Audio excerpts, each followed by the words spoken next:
আসসালামু আলাইকুম এভরিওয়ান, কেমন আছেন সবাই? আশা করি অনেক বেশি ভালো আছেন। একটা ফুল কমেন্ট দেখে আমি রিপ্লাই না দিয়ে আর পারলাম না। আপুটা এত সুন্দর একটা কমেন্ট করছে। কমেন্ট করছে, আপু তুমি কি কখনো মিষ্টি, আইসক্রিম, পিৎজা, বার্গার, গরু, খাসির মাংস, কেক, বিরিয়ানি খাও না? খেতে যদি ভীষণ ইচ্ছে করে তখন কি করো? তো আপুটা কিন্তু এমন একটা প্রশ্ন করলো যেটা অ্যাভেলেবেল সবার মনে এই প্রশ্নটা জাগে। আসলে মানুষ ইচ্ছা করলে পারে না এমন কোনো কিছু পৃথিবীতে নাই। ইচ্ছা শক্তি যার যত বেশি সে তত বেশি সফলতা অর্জন করতে পারবে। তো আমিও কিন্তু একজন মানুষ, আমারও ইচ্ছে করে এগুলো খেতে। যখন আমি প্রথম ডায়েট শুরু করি তখন ভীষণ ইচ্ছে করতো, কিন্তু প্রথম আমি অল্প একটু আস্তে আস্তে আস্তে আস্তে বাদ দিতে দিতে আজকে এমন একটা পর্যায়ে আসছি আমি টোটালি এগুলা বাদ দিয়ে দিছি, এগুলা খাই না। আমার যখনই খিদে লাগে আমি এই যে দেখতেই পাচ্ছেন এগুলা সব নিয়ে বসে খাওয়া শুরু করি।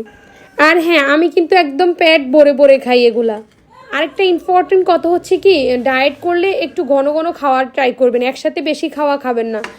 কিছুক্ষণ পর পরে অল্প একটু ফল, আপেল, পেয়ারা, নতুবা হলুদের যে তেঁতুল টক ওই পানিটা, নতুবা আপনি যে কোনো খাবার ঘন ঘন খাবেন, তাহলে আপনার অতিরিক্ত খিদেটা আর থাকবে না। অতিরিক্ত খিদে থাকার কারণে কিন্তু আমরা প্লেট ভরে ভাত খেয়ে ফেলি।